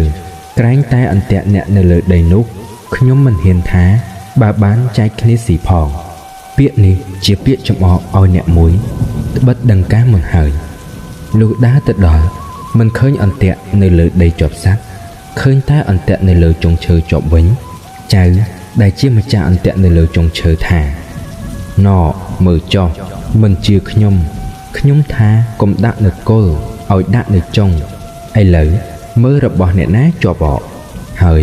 ឡើងទៅដោះយកសัตว์ចុះមកវិញវិលទៅផ្ទះវិញក៏លាគ្នាទៅផ្ទះរៀងខ្លួនឯចៅដែលបានក្តាន់ក៏ប្រញាប់យកទៅជន់លោកសុភាសិកហើយជម្រាបថាខ្ញុំហើយនឹងចៅមួយនោះទៅដាក់អន្ទាក់ជាមួយគ្នាខ្ញុំដាក់អន្ទាក់នៅលើចុងឈើអ្នកមួយនោះដាក់អន្ទាក់នៅលើគល់ឈើខ្ញុំនេះជាមនុស្សវាចក្តីនេះគង់តែមកដល់លោកដូច្នេះតាមតែលោកមេត្តារកសេចក្តីយ៉ាងណាឲ្យតែខ្ញុំឈ្នះវាចុះខ្ញុំនឹងដឹងគុណលោកទៅថ្ងៃមុខសុភាសិកបានក្តាន់ហើយឆ្លើយថាឯងទៅរកស្លាមលូឲ្យឆាប់ឲ្យទាន់ពេលព្រឹកបើវាមកប្តឹងអញបង្គាប់អញ្ចឹងដែរបើវាមកមិនទាន់អញនឹងកាត់សេចក្តីឲ្យវាចាញ់ដោយងាយឯងប្រញាប់ទៅចុះឯអ្នកដាក់អន្ទាក់នៅលើគល់ឈើលុះវិលត្រឡប់មកផ្ទះហើយដង្ហើមតូចដង្ហើមធំមិនសុខចិត្តក៏យកសេចក្តីទៅប្តឹងសុភាសិកក៏បង្គាប់សេចក្តីដូចបង្គាប់ចៅមុនលុះព្រឹកឡើងអ្នកដែលដាក់អន្ទាក់នៅលើចុងឈើក៏យកអីវ៉ាន់ទៅដល់មុនឯអ្នកដែលដាក់អន្ទាក់នៅដីដោយខ្លួនជាអ្នកក្រលំបាកតោកចាកដើររកទិញអីវ៉ាន់ពុំបានភ័យក្រែងខ្លួនចាញ់គេហើយគេយកទោសឲ្យផងក៏រត់ពីភូមិមួយទៅភូមិមួយបានជួបនឹងសុភាទន្សាយសួរថាមានដំណឹងអីបានជារត់ដូច្នេះឈប់សិនចៅនោះឆ្លើយថាលោកអើយឯនិតដោះទុកខ្ញុំផងត្បិតខ្ញុំហើយនឹងអ្នកមួយនោះដាក់អន្ទាក់ផងគ្នាខ្ញុំដាក់អន្ទាក់នៅគល់ឈើឯគេដាក់អន្ទាក់នៅចុងឈើព្រឹកឡើងទៅមើលពុំឃើញអន្ទាក់នៅលើដីជាប់សัตว์ឃើញតែអន្ទាក់នៅលើចុងឈើជាប់ក្តាន់ទៅវិញខ្ញុំមិនសុខចិត្តបានយកសេចក្តីទៅប្តឹងសុភាសិកគេថាអ្នកណាយកអីវ៉ាន់ទៅដល់មុនអ្នកនោះឈ្នះហេតុនេះបានជាខ្ញុំភ័យឥឡូវគេទៅដល់មុនខ្ញុំហើយដូច្នេះតាមតែលោកអាណិតខ្ញុំផងសុភាទន្សាយឆ្លើយថាណាហើយកុំភ័យចាំថ្ងៃរសៀលខ្ញុំនឹងនាំទៅចៅនោះក៏អរលុះដល់ថ្ងៃរសៀលសុភាទន្សាយទៅដល់ផ្ទះសុភាសិកស្រែកសួរមកថាដូចម្ដេចក៏យូរម្លេះក្តីចាញ់គេហើយសុភាទន្សាយឆ្លើយថាយើងខ្ញុំបានជាយូរនេះពីព្រោះអាឡ័យតែមើលត្រីក្រាញ់ហើយឡើងស៊ីអំពិលសុភាសិកឆ្លើយថាពីជីដូនជីតាមកគ្មាននរណាដែលឃើញដែលឮថាត្រីក្រាញ់ឡើងស៊ីស្លឹកអំពិលទេសុភាទន្សាយឆ្លើយថាពីជីដូនជីតាម៉ែឪបង្កើតមកនរណាដែលឃើញដែលបានឮថាអន្ទាក់នៅលើដីមិនជាប់សัตว์ទៅជាប់ឯសัตว์នៅលើចុងឈើទៅវិញហើយសัตว์ជើង4ផងដែលឮទេអស់អ្នកស្រុកនោះសុភាសិកស្ងៀមពុំហ៊ានស្ដីតបទៀតសុភាទន្សាយក៏កាត់សេចក្តីឲ្យចៅដាក់អន្ទាក់នៅលើដីឈ្នះឯសុភាសិកដែលធ្វើជាសុភានោះក៏ខ្មាស់គេដោយសារខ្លួនជាអ្នកល្មោកក៏ស្ងៀមបែរមុខផ្ទប់ទៅលើជញ្ជាំងដោយឆ្មាលបកណ្ដុរលៀបឥតគេខ្មាស់វិនិច្ឆ័យច្បាប់រឿងមនុស្សពីរនាក់នៅជិតផ្ទះគ្នាចប់ដោយបរិបូរណ៍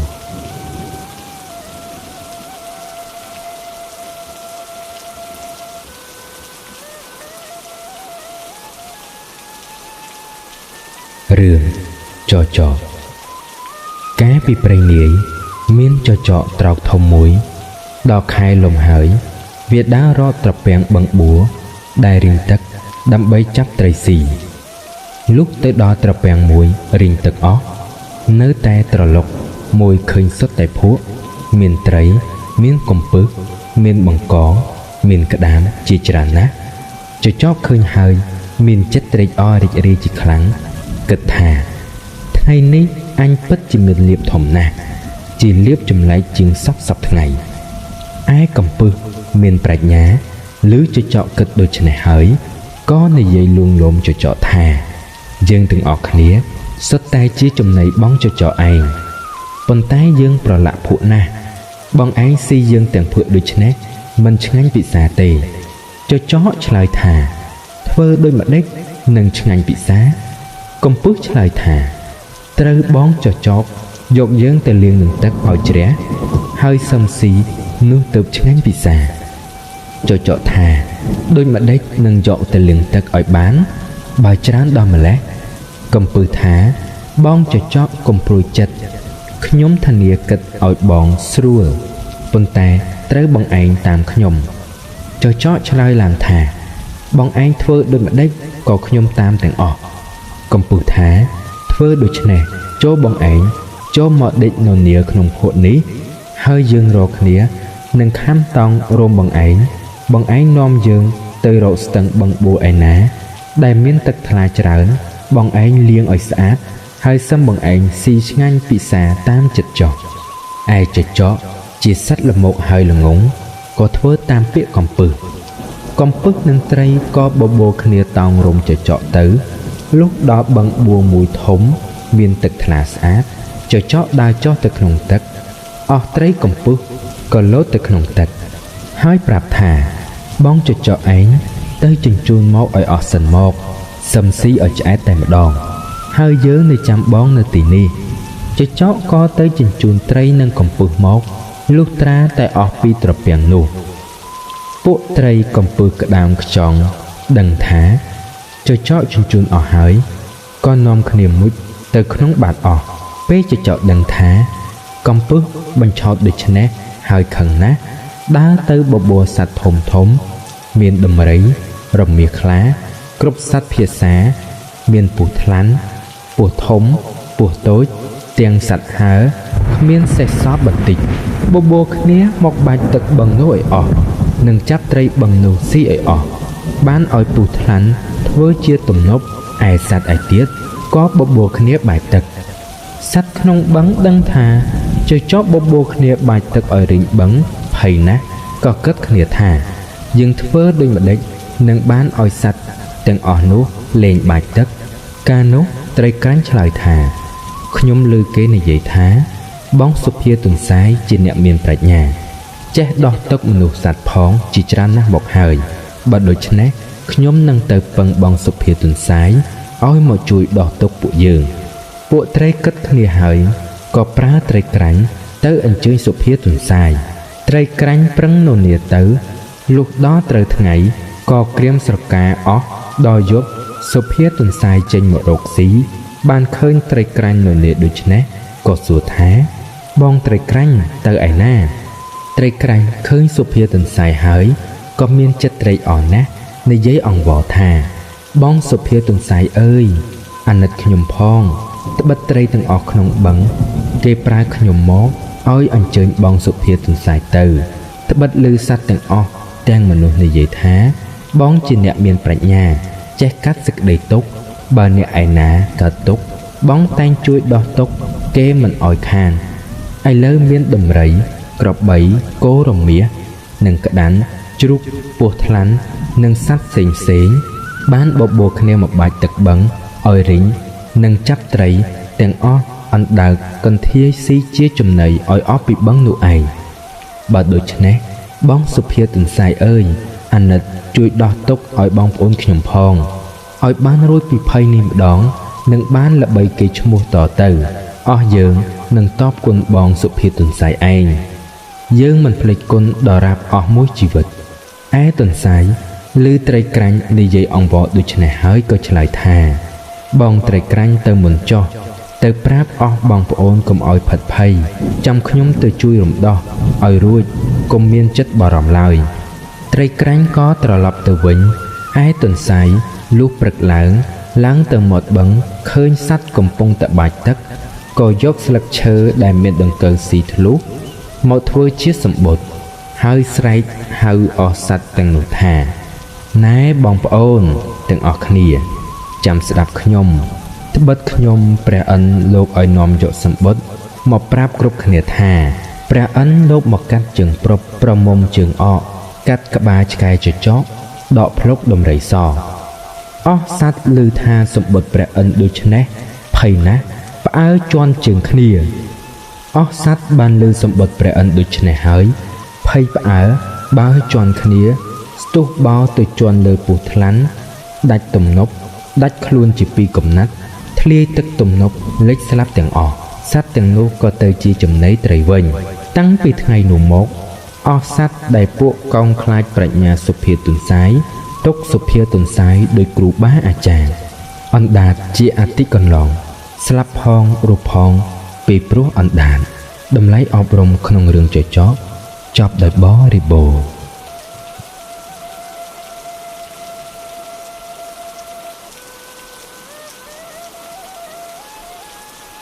រឿងកុងហ៊ានកាលពីព្រៃនាយមានមនុស្សម្នាក់ឈ្មោះកុងមានប្រពន្ធពីរមួយឈ្មោះអាងអាំមួយឈ្មោះនាងគុំថ្ងៃមួយអ្នកកុងនាំប្រពន្ធទាំងពីរនាក់ទៅសួរបងប្អូននៅស្រុកឆ្ងាយតាមផ្លូវនៅស្រុកនោះមានខ្លាសាហាវអ្នកកុងបណ្ដាប្រពន្ធទាំងពីរនាក់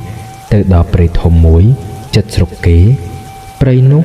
តែងមានខ្លាដេញខាំក្របីគោស៊ីតែរឿយលុះអ្នកកុងទៅដល់កន្លែងនោះខ្លាក៏ស្ទុះដេញស្រែកសន្ធឹកពីចម្ងាយអ្នកកុងរត់ចូលទៅក្នុងរុនឈើញ័រដៃញ័រជើងរៀកនោមព្រោះភ័យណាស់នាងអាំនិងនាងគុំខំព្រួតគ្នាវាយខ្លានោះតតែស្លាប់ឯអ្នកកុងឃើញប្រពន្ធវាយខ្លាស្លាប់ហើយបានស្ទុះមកមាយចេញពីរុងឈើមកយកដំបងវាយខ្លាស្លាប់ស្រាប់នោះថែមទៀតប្រពន្ធទាំងពីរបន្ទោសប្តីថាខ្លាគេវាយងាប់ហើយធ្វើជាមកវាយបន្ថែមទៀតប្រុសអីកំសាកញីដូចនេះ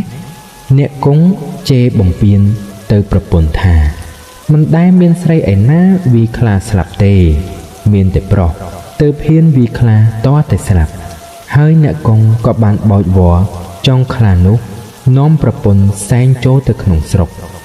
អ្នកស្រុកឃើញអ្នកកុងសែងខ្លាមកគេបបួលគ្នាទៅមើលប្រងព្រាតហើយគេសួរថាឯងធ្វើដូចម្ដេចបានជាបានខ្លានេះត្បិតខ្លានេះសាហាវណាស់វាតែងតែខាំមនុស្សម្នាគោក្របីស៊ីច្រើនណាស់មកហើយប្រពន្ធអ្នកកុងនិយាយថាអ្នកកុងគាត់ឃើញខ្លាវាបោយមកគាត់រត់ចូលទៅក្នុងរុងឈើ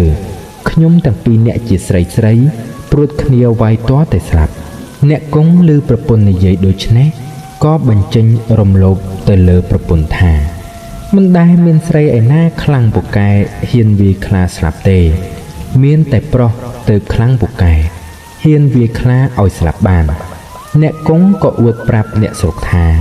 ការដែលខ្លាវាស្ទុះមកខាំដូច្នេះខ្ញុំក៏ដាក់ស្នៀតគុណដូច្នេះបានជាវាយវាបានហើយអ្នកកុងធ្វើជាលោតគុណខ្លាឲ្យអ្នកស្រុកមើលឯអ្នកស្រុកកោតខ្លាចអ្នកកុងរាល់គ្នាហើយឲ្យឈ្មោះថាកុងហ៊ានតាំងពីថ្ងៃនោះមកឮល្បីឈ្មោះកុងហ៊ានជាអ្នកពូកែចេះគុណវាយខ្លាស្លាប់រឿងនេះជ្រាបដល់ស្ដេចក៏ឲ្យយកទៅចិញ្ចឹមធ្វើជាសេនាសម្រាប់ច្បាំងសង្គ្រាមលុះយូរបន្តិចទៅជួនជាមានសឹកគេលើកមកច្បាំងក្នុងនគរស្ដេចទ្រង់ប្រើកុងហ៊ានឲ្យទៅច្បាំងកុងហ៊ានឮស្ដេចទ្រង់ប្រើឲ្យជួយច្បាំងដូច្នេះភ័យណាស់ពុំដឹងប្រើគិតដូចម្ដេចនឹងមិនទៅច្បាំងមិនបានត្បិតស្ដេចទ្រង់ប្រើហើយខ្លួនបានទាំងល្បីឈ្មោះជាអ្នកខ្លាំងពូកែទៀតផងត្រឡប់មកវិញដេកសន្ធឹកអត់បាយប្រពន្ធទាំងពីរនាក់ចូលទៅសួរថាម្ដេចបានជាអ្នកដេកអត់បាយដូច្នេះមានបើហេតុភេទអ្វីប្រការដូចម្ដេចកុងហ៊ានប្រាប់ថាត្បិតស្ដេចទ្រង់ប្រើបងឲ្យទៅច្បាំងសឹកឥឡូវនេះបងខ្លាចសឹកនោះណាស់មិនដឹងប្រើគិតដូចម្ដេចទេប្រពន្ធឆ្លើយឡើងថាអ្នកកុំព្រួយចិត្តធានាលើខ្ញុំទាំងអស់អ្នកក្រោបឡើងពិសាបាយឲ្យឆ្អែតងូតទឹកឲ្យស្រួលខ្លួនចុះកុងហ៊ានឮប្រពន្ធលួងដូច្នេះបានធូរក្នុងចិត្តក្រោបឡើងងូតទឹកស៊ីបាយរៀបគ្រឿងប្រដាប់ទៅច្បាំងលុះរៀបចំរួចហើយពេលវេលាល្អក ក៏ចូលទៅក្រាបបង្គំលាស្ដេចចេញទៅច្បាំងយកប្រពន្ធទាំងពីរទៅផងគង់ហ៊ានជិះលើក្បាលដំរីប្រពន្ធជិះខាងក្រោមមានពលហែហមអមមុខក្រោយជាក្បួនទ័ពត្រៀបត្រាពីពេញលុះចិត្តទៅដល់ខ្មាំងសត្រូវមើលឃើញច្បាស់ប្រកបគង់ហ៊ានភ័យណាស់លិចអាចលិចនោមញ័រដៃញ័រជើងអន្រួនក្បាលដំរីឯដំរីស្មានថាគេអន្រួនឲ្យខ្លួនបោក៏ចូលបោសម្រុកទៅមុនពលទាំងអស់គ្មាននរណាតាមទាន់ឯខ្មាំងសត្រូវឃើញគង្ហ៊ានបោដំរីដូច្នេះគិតថាស្មានថាជាមេតបពូកែណាស់ក៏បាក់តបចាញ់រត់យកតែប្រះអាយុដោយខ្លួនគង្ហ៊ានឃើញខ្មាំងរត់ទៅអស់ធ្វើអួតអាងក្អេងក្អាងឲ្យអស់នាយមើលមន្ត្រីកោតខ្លាចអស់នាយមើលមន្ត្រីឃើញគង្ហ៊ានលិចអាចដាក់ក្បាលដំរីស្អុយពីពេញដូច្នេះគេសួរថាលោកមេតបថ្វីក៏លិចអាចដូច្នេះគង់ហ៊ានឆ្លើយថាបើកំពុងតែច្បាំងនឹងសត្រូវហើយវាឈឺផ្ទៃនឹងចោះទៅដោះទុកសត្វនៅឯណាបានមានតែដោះទឹកសត្វនៅលើក្បាលដំរីដូច្នេះឯងបើរវល់តែដោះទុកសត្វខ្មាំងវាមកកាប់ងាប់ឥឡូវហើយអស់នាយមើលមន្ត្រីពលឬគង់ហ៊ាននិយាយដូច្នេះអ្នកខ្លះមានប្រាជ្ញាគេដឹងថាគង់ហ៊ានខ្លាចអ្នកខ្លះមិនសូវមានប្រាជ្ញាក៏កោតខ្លាចគង់ហ៊ានណាស់ឯគង់ហ៊ានបានឈ្នះតបត្រឡប់ចូលនៅក្នុងនគរវិញហើយក៏ក្រាបថ្វាយបង្គំស្ដេចទ្រង់ជ្រាបថាគង់ហ៊ានទៅច្បាំងឈ្នះដេញខ្មាំងរត់ខ្ចាត់ខ្ចាយទៅហើយទ្រង់ត្រេកអរណាស់ទ្រង់ព្រះរាជទានយុស័ក្តិនាយមើលធំហើយទ្រង់ព្រះរាជទានព្រះរាជទ្រព្យគ្រឿងបណ្ណាការជាច្រើនតាំងពីថ្ងៃនោះមកគង់ហ៊ានរឹតតែអួតក្អេងក្អាងច្រើនឡើងលុះក្រោយមកមានក្រពើសាហាវមួយចេះតែដេញខាំអស់មនុស្សម្នាអ្នកឈ្មួញជួនលក់ដូរដើររកស៊ីខាងជើងទឹកកំពង់គេខ្លាចរអាគ្រប់គ្នាមិនហ៊ានមាននរណាចុះមុជទឹកឬដើរមុជទឹកសោះអស់រាសលំបាកចិត្តខ្លាំងណាស់រឿងនោះក៏ជ្រាបដល់ស្ដេចទ្រង់ត្រាស់ប្រើឲ្យគង់ហ៊ានទៅចាប់ក្រពើឯគង់ហ៊ានឮព្រះបន្ទូលដូច្នេះភ័យណាស់ប៉ុន្តែមិនហ៊ានទៅតឹងព្រះបន្ទូលក៏ទទួលថានឹងយកអាសាសូមទ្រង់គំព្រួយព្រះរាជហឫទ័យគង់ហ៊ានត្រឡប់មកដល់ផ្ទះនិយាយនឹងប្រពន្ធថាគេហោអើយឥឡូវនេះស្ដេចទ្រង់ប្រើយើងឲ្យទៅចាប់ក្រពើក្នុងទន្លេត្បិតក្រពើសាហាវណាស់ម្ដងនេះឃើញជាមិនរួចខ្លួនទេមុខជាក្រពើខាំស្លាប់មិនខានពីមុននៅលើគោកមើលទៅឃើញឥឡូវនេះនៅក្នុងទឹកធ្វើដូចម្ដេចនឹងគេចរួចប៉ុន្តែស្ដេចទ្រង់ប្រើហើយនឹងមិនទៅក៏មិនបានបើដូច្នេះមានតែទៅលួចទឹកឲ្យក្រពើខាំស៊ីតែម្ដងទៅគង់ហ៊ានគិតគ្នានឹងប្រពន្ធដូច្នេះហើយក៏ហៅអស់កូនក្មួយធ្វើទៅជាចាប់ក្រពើអស់មនុស្សម្នាមហាជនបានឮថាគង់ហ៊ានបានទៅចាប់ក្រពើក៏បបួលគ្នាទៅមើលពីពេញលុះគង់ហ៊ានទៅដល់កំពង់ទឹកបានឃើញក្រពើហែមកត្រង់ទីដែលមានដើមឈើពីរដុះជិតគ្នាមានប្រកៀបគាត់ក៏ស្ទុះលោតទៅក្នុងទឹកត្រង់ទីនោះដោយគិតថាលោតទៅឲ្យក្រពើវាខំឲ្យស្លាប់ទៅប៉ុន្តែក្រពើវាឮសូរសន្ធឹកគង្ហៀលោតចុះមកភ្ញាក់ព្រឹតប្រឹងលោតឡើងដូចគេប្រហក់ក្នុងប្រកៀបឈើជាប់ពាក់កណ្ដាលខ្លួនរុញទៅមុខក៏មិនរួចថយក្រោយក៏មិនរួចគង្ហៀនមុជទៅក្នុងទឹកងើបឡើងឃើញក្រពើជាប់នៅក្នុងឈើដូច្នេះស្រែកបង្គាឲ្យកូនក្មួយយកលំពែងមកចាក់កាប់ក្រពើនោះស្លាប់ទៅឯអ្នកស្រុកទាំងអស់នោះគិតថាគង្ហៀនបានចាប់ក្រពើបោះមកឲ្យជាប់នឹងឈើក៏កោតខ្លាចគង្ហៀក្រៃពេកគង្ហៀបានឃើញក្រពើស្លាប់ដូច្នេះហើយក៏រត់តែក្អេងក្អាងអួតខ្លាំងពូកែឡើងទៀតហើយចូលទៅក្រាបទូលស្ដេចតាមខ្លួនបានចាប់ក្រពើឡើងមកលើគោកស្ដេចក៏ទ្រង់សពព្រះរាជហឫទ័យប្រោះព្រះរាជទានយុស័ក្តិឲ្យគង្ហៀនឡើងធ្វើធំលើសពីមុនហើយទ្រង់ព្រះរាជទានទាំងអំណាចទាំងរង្វាន់ជាច្រើនសំណាបយងដីស្រីយងបរោះរឿងគង្ហៀចប់ដោយបរិបូរណ៍